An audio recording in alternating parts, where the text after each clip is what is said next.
இந்துக்கள் திருமணத்துல பாத்தீங்கன்னா மணமகன் மணமகள் கழுத்துல தாலி கட்டும் போது பாத்தீங்கன்னா அரிசியை நம்ம தூவுறது நம்ம பெரியோர்களால் காலங்காலமா நடைமுறையில இருக்கக்கூடிய ஒரு பழக்க வழக்கம்.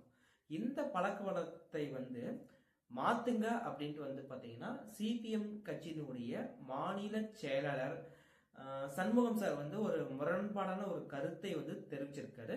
அவர் என்ன சொல்லியிருக்காரு அப்படிங்கறத நாம இன்னைக்கு இந்த வீடியோல தெரிஞ்சுக்க போறோம். வாங்க நம்ம வீடியோக்குள்ள போலாம். அதுக்கு முன்னாடி நீங்க இப்பதான் நம்ம மிஸ்டர் பிரதாப் ஸ்டுடியோ யூடியூப் சேனலுக்கு ஃபர்ஸ்ட் டைம் வரீங்கன்னா ஃபாலோ பண்ணாதீங்க, ஃபாலோ பண்ணிக்கோங்க. உங்க ஃப்ரெண்டுங்களுக்கும் ஷேர் பண்ணுங்க. வாங்க நம்ம வீடியோக்குள்ள போலாம்.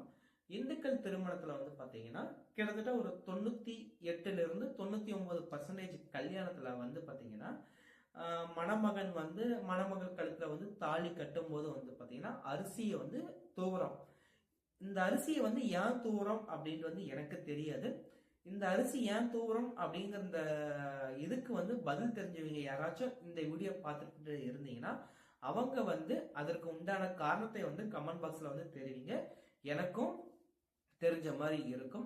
ஓகேவா? இப்ப இந்த கல்யாணத்தப்ப அரிசி தூவுறோம். இந்த அரிசி பாத்தீங்கன்னா இன்னொருத்தருடைய தலை மேலதான் விழுவுது.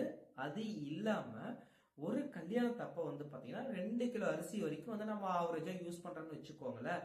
இப்ப ஒரு ஆவரேஜா ஒரு 1 லட்சம் கல்யாணம் நடக்குதுன்னா இந்த 1 லட்சம் கல்யாணத்துல பாத்தீங்கன்னா கிட்டத்தட்ட 2 லட்சம் கிலோ அரிசிய நாம வீணாக்கிட்டு இருக்கோம் அப்படின்ட்டு சிபிஎம் கட்சியினுடைய செயலாளர் மாநில செயலாளர் சண்முகம் சார் சொல்லியிருக்காரு. இந்த மாதிரி இந்த பழக்க வழக்கத்தை தவிர்த்துட்டு அதற்கு பதிலா நாம இந்த மணமகன் மணமகள் கழுத்துல தாலி கட்டும் போது அரிசியை தவிர்த்து நாம பூவை உதிரி பூக்களை பயன்படுத்தலாம் அப்படின்னு அவர் சொல்லியிருக்காரு. அவர் ஏன் சொல்லியிருக்காரு அப்படின்ட்டு எனக்கு தெரியல. அவரு சொல்லியதுக்கான காரணங்கள் எனக்கு நான் யோசிக்கும் போது பாத்தீங்கன்னா எனக்கு 2 விதமான காரணங்கள் தோணுது. ஃபர்ஸ்ட் ஒன்னு, இந்த அரிசியை உருவாக்குறதுக்கு பாத்தீங்கன்னா விவசாயிகள் பல்வேறு விதமான போராட்டங்களை மேற்கொண்டு பல்வேறு விதமான கஷ்டங்களை எல்லாம் அனுபவிச்சு அந்த அரிசியை உற்பத்தி பண்ணி நம்மளுக்கு அந்த அரிசியை கொடுக்கறாங்க. அப்படி அந்த அரிசி கிடைக்கிறதுக்கு அந்த விவசாயிகள் படுற கஷ்டங்களுக்கு நாம ஒரு மதிப்பை செலுத்தணும் ஒரு விதத்துக்காக நாம இந்த அரிசியை தவிர்க்கணும் அப்படின்ட்டு அவர் சொல்லியிருக்கலாம் அப்படின்ட்டு எனக்கு ஒரு கருத்து. அதுக்கப்புறம் பாத்தீங்கன்னா ரெண்டாவது இன்னொரு கருத்துக்கள் என்னன்னு பாத்தீங்கன்னா அரிசி இது ஒரு உணவுப் பொருள்.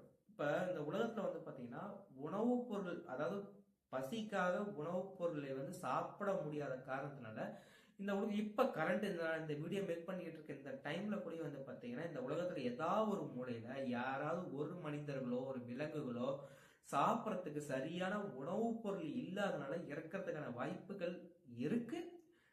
பசினாலும் நிறைய பேர் இறந்துட்டு இருக்கலாம்.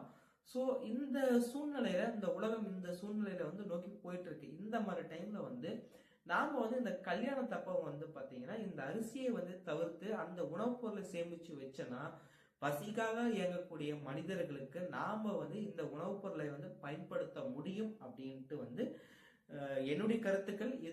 இந்த கருத்தை பேஸ் பண்ணி தான் அந்த சிபிஎம் கட்சியினுடைய மாநில செயலாளர் சண்முகம் சார் சொல்லியிருக்கலாம் அப்படின்ட்டு நான் நினைக்கிறேன். நீங்க என்ன நினைக்கிறீங்க அப்படிங்கறத கமெண்ட் பாக்ஸ்ல தெரிவிங்க. நாளைக்கு நாம இன்னொரு இன்ஃபர்மேஷனோட பார்க்கலாம். Thank you so much friends.